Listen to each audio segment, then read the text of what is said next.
오늘 여러분에게 드리는 말씀은 따라서 주께서 쓰시겠다라. 아멘. 오늘 본문 2절 3절 한번 보시죠. 다 같이 봉독합니다. 이르시되 너희는 맞은편 마을로 가라. 그리하면 곧 매인 나귀와 나귀 새끼가 함께 있는 것을 보리니 풀어 내게로 끌고라. 만일 누가 무슨 말을 하거든 주가 쓰시겠다 하라. 그리하면 즉시 보내리라 하시니. 오늘 이 말씀은 예수님께서 이제 예루살렘으로 입성하셨을 때 이때 제자 둘을 맞은편 마을로 보내시면서 나귀에 매인 나무에 매인 나귀 새끼 나귀가 있다라는 거예요. 그러면 그 나귀 새끼를 풀어 내게로 가지고 오라 이렇게 말씀을 하십니다. 그래서 만약에 주인이 뭐라고 하면 어떡하 합니까? 그럴 거 아니에요. 그랬더니 주님이 이런 말씀합니다. 따라서 주께서 쓰시겠다 하라. 아멘. 그러면 즉시 보내리라 이렇게 예수님 말씀하셨어요. 한 나귀가 누구께 쓰임 받느냐? 주님께 쓰임을 받습니다. 나귀는 자랑스러운 짐승이 아니에요.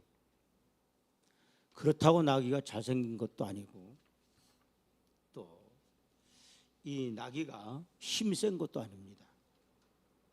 또 이 나귀는 덩치가 큰 것도 아니에요. 저도 예루살렘에 갔을 때 이 감람산을 오르게 됐습니다. 길에서 보니까요 나귀가 하나 있어요. 나귀를 태워주면은 이제 그 돈을 내야 되는 거예요. 정확하게 기억은 나지 않는데 그 당시에 2달러인가 3달러를 내고 나귀를 타고 올라가게 됐어요. 같이 갔던 목사님들이 이 목사님 다리 아프니까 나귀를 타고 올라가라는 거예요. 낙타도 시내산 올라갈 때 한번 타보고요. 나귀도 탔어요. 근데 이 나귀가 얼마나 조그만죠. 제가 나귀 타면서요 어떤 생각을 가졌냐면요. 야, 예수님이 나보다 키가 컸을 텐데, 예수님이 나보다 몸무게가 더 나갔을 텐데, 그 나귀가요 그 언덕바지로 올라가는데 쩔쩔매요. 너무 미안한 거예요. 짐승이지만은요 그 짐승이 말 못하잖아요. 한참 올라가다가요 너무 미안해가지고요 아유 내려야겠다. 왜 그러냐? 나는 다리가 아프잖아요. 그러니까 정말 그 신체적인 어려움을 겪고 있는 사람들에 대해서 누구보다도 애정을 갖고 있단 말이에요. 근데 이 나귀가요 말이 아니고 나귀란 말이에요. 연약한 짐승이에요. 힘이 세지 않아요. 근데 그 나귀가 저한테 이러는 것 같아요. 너무 무거워요. 너무 힘들어. 이 나귀가 그러는 것 같아요. 참아요. 제가 더 이상은 못 올라가겠어요. 그래서요 제가 나귀에서 내렸어요. 그러고서는 그냥 올라가겠다고. 전 평생이요 짐승한테 미안해 보기는요 정말 그 나귀한테가 제가 제일 미안하게 생각했던 것 같아요. 이 나귀라고 하는 거예요 힘도 세지 않아요. 값도 그렇게 나가지 않습니다. 그런데 주님이 그 나귀를 쓰셨다라는 거예요. 이 세상에 수많은 사람들이 살고 있어요. 수많은 사람들 가운데 하나님께 쓰임받는 사람이 있고 하나님께 쓰임받지 못하는 사람들이 있다라는 거예요. 사람은 두 종류의 사람이 있어요. 쓰임받는 사람이 있는가 하면 쓰임받지 못하는 사람이 있고, 쓸모가 있는 사람이 있는가 하면 쓸모가 없는 사람이 있습니다. 도움이 될 만한 사람이 있는가 하면 도움이 되지 않는 사람이 있어요. 유익한 사람이 있는가 하면 무익한 사람도 있습니다. 꼭 있어야 할 사람도 있지만 예수님이 가룟 유다를 향해서 너는 차라리 나지 않았으면 좋았을 뻔했단 말이에요. 그런 사람도 있습니다. 예수님은 비유로 맛에 대한 비유를 하셨는데 마태복음 5장 13절에 한번 보시죠. 너희는 세상에 뭐라고 그랬어요? 소금이니 소금이 만일 그 맛을 잃으면 무엇으로 짜게 하리요? 후에는 아무 쓸데없어 다만 밖에 버려져 사람들에게 밟힐 뿐이다. 여러분, 소금은 짠맛을 가져야 소금의 기능을 제대로 하는 거라는 거. 그렇기 때문에 만약에 소금이 소금으로서의 사명을 감당하지 못한다고 한다면 사람들에게 밖에 밟힌 뿐이다 말이야. 이것은 무슨 부끄러움을 당한다라는 거죠. 여러분, 우리는 이 땅에 살면서 또한 하나님 앞에 부름받은 자녀로서 누구께 쓰임을 받고 살아야 되느냐? 하나님께 쓰임을 받고 살기를 주의 이름으로 축원을 드립니다. 이런 나기도 주님께 쓰임을 받았습니다. 따라서 나도 주님께 쓰임을 받겠습니다. 아멘. 여러분, 누가 그 물건을 사용했느냐에 따라서 똑같은 물건이라도 그 가치는 달라지게 된다라는 얘기예요.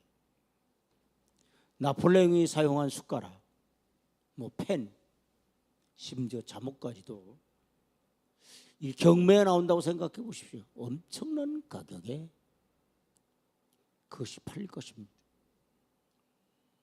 유명한 사람이 지녔던 용품들은 아주 작은 물건이라도 고가로 팔리게 마련입니다.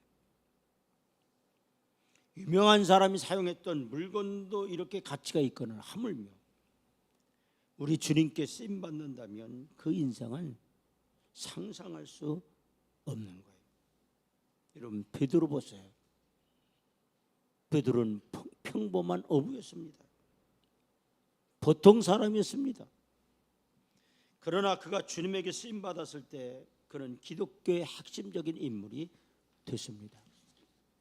당시 베드로보다 똑똑한 사람이 많았고 잘난 사람도 많았고 배운 사람도 많았지만 그들은 모두 역사 속에 사라졌습니다. 그러나 베드로는 주님에게 쓰임받아 역사의 위대한 인물이 됐어요. 우리는 교회 직분자로 부름을 받았습니다. 여러분, 하나님께 쓰임받는 직분자가 되기를 주의 이름으로 축원을 드립니다. 하나님께 감동을 주고 사람에게 감동을 주는 그런 직분자가 되십시오. 그러면 어떤 사람이 그럼 하나님께 쓰임을 받을 수 있느냐? 첫째로 오늘 본문 말씀을 통해 보니까 작은 일에 충성하는 자가 반드시 쓰임받게 될 줄로 믿습니다. 여러분, 마태복음 25장 1절 보세요. 다 같이 봉독합니다. 그 주인이 이르되 뭐했다? 잘하였도다. 착하고 충성된 종아, 네가 무슨 일이에요? 작은 일에 충성하였으며 내가 많은 것을 네게 맡기리니 네 주인의 즐거움에 참여할지어다 하고 그랬습니다. 여러분, 우리는 작은 교회에서 심지어 40년 이상, 30년 이상, 10년 이상, 또한 몇 년 이상 하나님 앞에 여러분이 헌신을 했습니다. 특별히 오늘 신천 집사로 피택될 우리 태호 다빈이 33년이라는 세월을 이 성전에서 그들이 신앙생활을 했습니다. 그리고 성지교회 2세대, 1세대의 직분자가 아닌 성지교회가 세워지고 난 후에 오늘 신천 집사가 세 분이 세워지는데 우리 김태호, 김다빈, 그 다음에 이대훈, 이분들이 성지교의 2세대의 직분자로 세워집니다. 어쩌면 참 다른 교회에서는요, 이 집사, 권사가 된다고 하는 게 그렇게 어렵지 않습니다. 성지교회에서는 사실 집사님이 되는 것도 굉장히 오랜 시간이 걸렸고 권사가 되는 것도 상당히 오랜 시간이 걸렸습니다. 특별히 주영미 집사님은 저희 교회 나온 지 10년이 돼서 신천 권사로 임명이 되게 됩니다. 그리고 한 달에 2번씩 2주를 늘 청소를 했습니다. 그렇게 하나님 앞에 헌신을 했습니다. 정말 오늘 성경을 통해서 보니까 하나님은 어떤 자를 귀하게 여기느냐, 어떤 자를 소중하게 여기느냐 말이에요. 작은 일에 충성하는 자, 하나님 기뻐하시고 그런 자를 하나님이 쓰신다는 사실을 깨닫기를 주의 이름으로 축원합니다. 많은 사람들은요, 큰 일에만 관심이 있어요. 적은 거 관심이 없습니다. 여러분, 큰 교회 집사가 되면 대단한 것처럼 생각해요. 대단한 권사로 생각합니다. 작은 교회의 집사가 되고 권사가 되는 건 그렇게 생각하지 않을 경우가 있어요.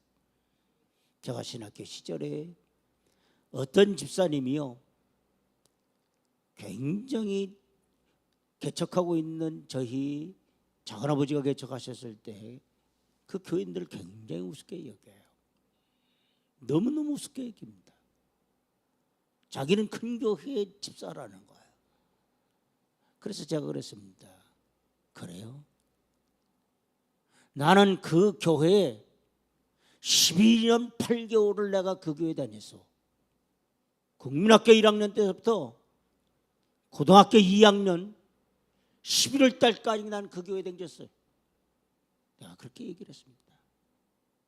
그리고 집사님 뭐 그렇게 대단하게 뻐기고 댕겨. 당신은 주일날 낮예배 밖에 나가지 않잖아. 이 작은 교회 집사님들은 새벽에도 나오고 주일날 오후 예배, 수요일날 금요일 다 나와. 누가 제대로 된 집사요? 그래서 아주 제가 한마디를 했어요. 그랬더니 그 집사님이요, 아주 그 이후로는 자기가 큰 교회에 댕긴다고 아주 뻐기고 댕기지를 못하더라. 한 번은요, 여의도 순복음교회 집사가 인천으로 이사를 왔어요. 전도를 나갔습니다. 이웃에 개척교회 목사가 전도한다고 한다면 얼마나, 그래 여름입니다. 그럼 목사님 들어오십시오. 그리고 차 한 잔이라도 냉상 그릇 준다면 얼마나 뜨겁게 축복기도 해주겠어요. 근데 우습게 얘기는 거예요. 그러면서 제게 이런 얘기를 해요. 뭐라고 얘기를 하냐면, 개척교회 목사님은요, 우리 여의도 순복음교회 구역장보라도 못해요 그러더라고요. 기가 막힌 얘기를 하는 거예요. 제가 얼마나 화딱지가 났는지. 조용기가 그렇게 가르치더냐? 야, 조용기가 너를 위해서 그렇게 축복을 해줘? 어디 대먹지 못한 거야 말이야. 그랬더니요, 아주 그 집사님이요, 얼굴이 그냥 홍당무가 됐어요. 아유 목사님, 근데 저는 여의도 순복음교회 댕긴다 그러는데 우리 집에 와서 전도지 줬다는 거예요. 제가 그러면서 이런 얘기를 했습니다. 집사님 그러면 안 돼. 개척교회 목사님이 전도 나왔다고 한다면 얼마나 수고하십니까? 목사님 들어오십시오. 얼마나 고생하십니까? 냉수 한 그릇도 대접해봐.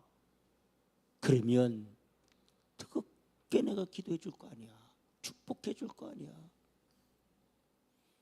그 집사님이요, 길거리에서 만나면은요, 그래 아주 공손 인사를 해요.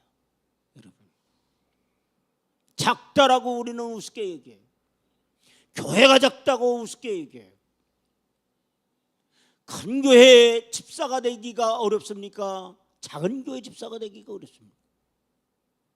큰 교회 권사가 되기 어렵습니까? 작은 교회 권사가 되기 어렵습니다. 저희 교회는 20년이 돼도 아직도 권사가 되지 못한 분들도 있습니다. 여러분, 내게 주어지는 직분이 작은 교회에서 주어지는 일을 할지라도 작다 생각하지 말고, 따라서 하나님이 내게 주신 직분이다, 소중하게 여기는 그런 여러분 되기를 주의 이름으로 축원을 드립니다. 두 번째, 쓰임 받기 위해서는 즉시 뭐 해야 되느냐? 따라서 충성해야 된다. 뭐 해야 된다고요? 즉시 충성해야 돼요. 여러분 3절 보세요. 다 같이 봉독합니다. 만일 누가 무슨 말을 하거든 주가 뭐 하겠다? 쓰시겠다. 그리하면 즉시 보내리라 하시니 그랬어요. 여기 즉시 보내시리라는 말이 나와요. 이 말은 이런 얘기입니다. 따라서 즉시 순종했다. 뭐 했다라는 거예요? 순종했다라는 거예요. 나귀의 죄인은 주님이 쓰겠다고 하니까 즉시 순종했습니다. 나귀의 죄인은 나귀가 없으면 일을 못할 수도 있습니다. 나귀가 없다면 주인이 대신 힘든 일을 해야 합니다. 그래도 나귀 주인은 주님이 쓰겠다 하니 즉시 순종했다라는 것. 주께서 쓰임 받기 위해서는 순종해야 돼요. 불순종하고 쓰임 받기를 원한다면 그것은 있을 수 없습니다. 어느 날 베드로가 평소 때처럼 고기를 잡았어요. 그런데 고기 한 마리도 잡지 못했어요. 밤새도록 고기를 잡았어요. 그런데 허당쳤습니다. 빈 배입니다. 빈 그물이었습니다. 얼마나 상심했겠습니까? 그물을 씻는데 주님이 오셔서 이 베드로에게 뭐라고 얘기를 하냐? 깊은 곳에 그물을 던지라는 거예요. 베드로의 위대함이 어디에 있느냐? 예수님의 그 말씀 한마디에 내가 말씀에 의지하여 그물을 내리리다 그랬어요. 놀라운 기적이 일어납니다. 자기 배뿐만 아니라 또 다른 배까지 고기가 가득 채워지도록 그런 기적이 베드로에게 주어졌습니다. 베드로는 갈릴리 바다에서 잔뼈가 굵은 사람입니다. 누구보다도 고기 잡는 데는 명수예요. 전문가입니다. 그럼에도 불구하고 주님의 말씀 앞에 따라서 내가 말씀에 의지하여 그물을 내리리다. 즉시 순종했습니다. 우리는 누구의 말에 순종해야 되느냐 말이에요. 여러분, 우리는 하나님의 말씀에 순종하는 거예요. 따라서 하나님의 말씀에 아멘. 하나님 말씀이기 때문에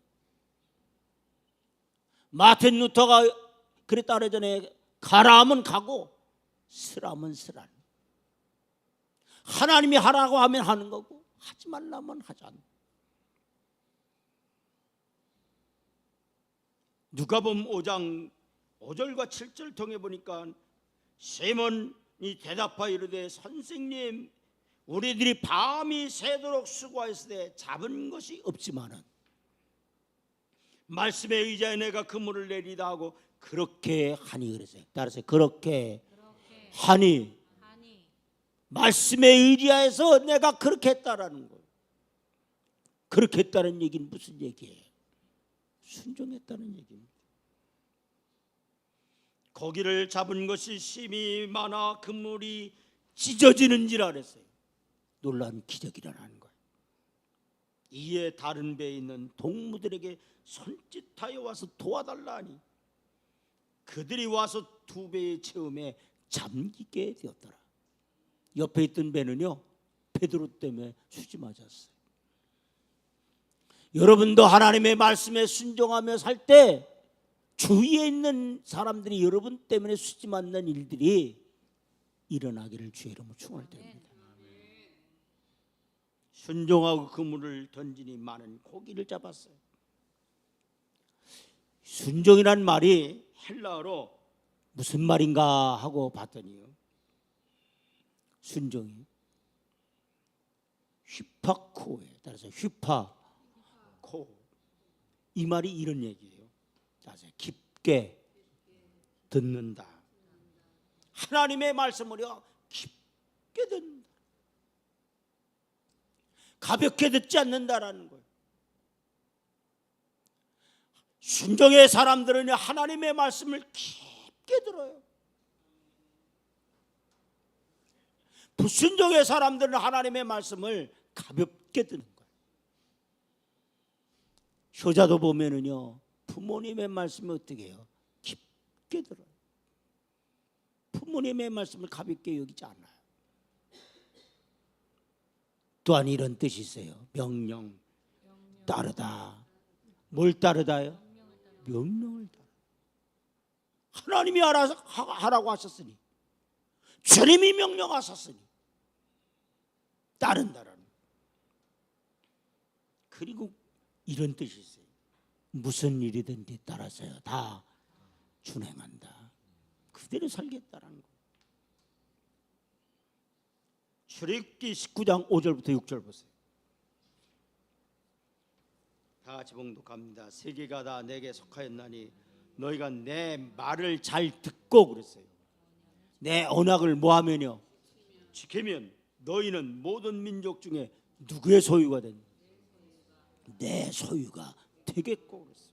아멘. 너희가 내게 대하여 제사장 나라가 되며 거룩한 백성이 되리라.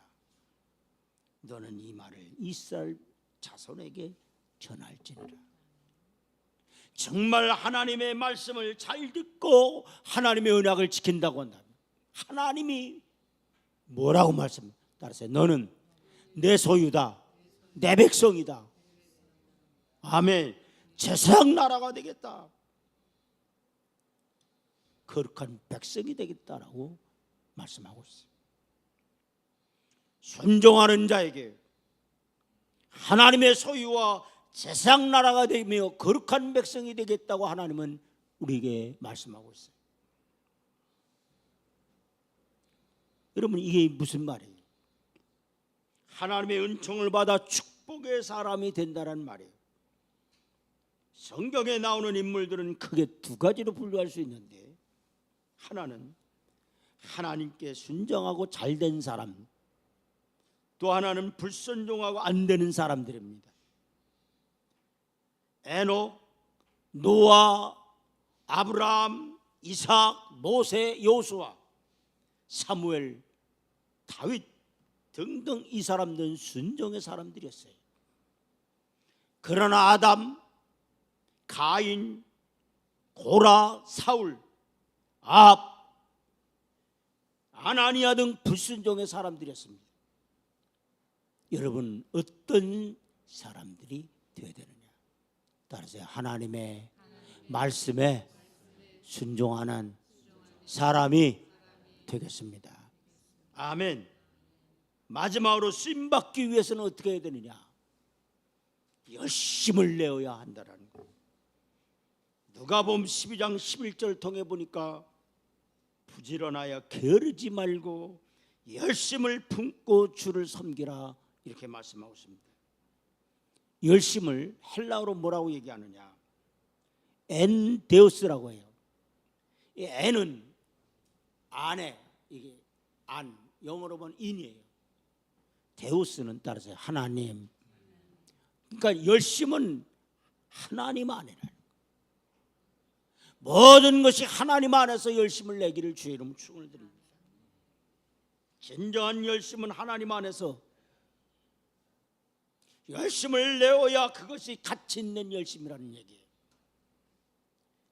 인간적 본능으로 열심을 말하는 것이 아니라 하나님 안에서 믿음의 충만의 뜨거운 마음으로 꾸준히 신앙생활을 잘하는 여러분 되기를 바랍니다. 아멘. 평상시에 잘하는 거 갔다가도 결정적인 순간에 빠져나가는 사람들이 있습니다. 그것은 믿음으로 열심히 하는 것이 아니라 자기에게서 나오는 열심으로 하기 때문에 자기 만족으로 열심히 하는 사람들입니다. 시간이 지나면 그 열심이 식어지게 됐어요. 자기에게서 나오는 열심으로 하기 때문에 식어지는 거예요. 학생이 공부를 열심히 하는 거 중요합니다. 그러나 하나님 안에서 열심히 공부해야 더 가치가 있다는 사실이에요. 여러분, 돈을 벌기 위해 열심히 일하는 거 중요해요.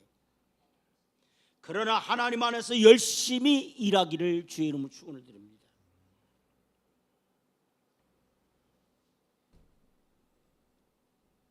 하나님 없이 열심히 일한다, 그러면 안 돼요. 여러분, 주를 위해 따라서 열심을 내자. 아멘. 우린 세상 일엔 열심히 있어요. 그러나 주님을 위해서는 나태할 때가 많아요. 게으를 때가 많다는 얘기입니다. 주님을 섬기는데 가장 중요한 요소가 뭐냐? 바울은 이렇게 얘기하고 있어요. 게으르지 말고, 따라서 게으르지 말고 열심을 품어라. 아멘. 맥도날드 사장 레이 크룩이라는 사람이 이런 말을 했어요. 사업가에서 가장 필요한 것은 기술이나 능력도 중요하지만 사업가에서는요, 기술도 능력도 중요하다라는 거예요. 가장 중요한 것이 뭐냐? 따라서 열정과 열심이다. 세상 사업을 하는 데 있어서 열심과 열정도 굉장히 중요하다라는 거예요. 여러분, 하나님의 일을 하는 데 있어서 이 열정이 빠지면 안 된다는 거예요. 게으름을 헬라어로는 이렇게 얘기하고 있어요. 오크레로이라고 해요. 이 말은 늑장부리다, 나태하다, 열심히 없다, 타성에 빠져있다, 그런 뜻이에요. 사랑하는 성도 여러분, 반드시 하나님 앞에 우리가 부름받았다고 한다면 열심으로 모든 일을 행해야 될 줄로 믿습니다. 목회도 목사도 열심으로 목회해야 돼요. 여러분의 직장에서도 열정과 열심으로 여러분에게 일을 맡겨진 일을 최선을 다하십시오. 교회 일도 마찬가지. 권사는 권사로서, 집사는 집사로서, 장로는 장로로서, 목사는 목사로서 열정과 열심을 잃어서는 안 된다는 사실을 깨닫는 이 시간 되기를 주의 이름으로 축원을 드리면서 하나님 말씀을 증거를 드립니다. 다 같이 기도.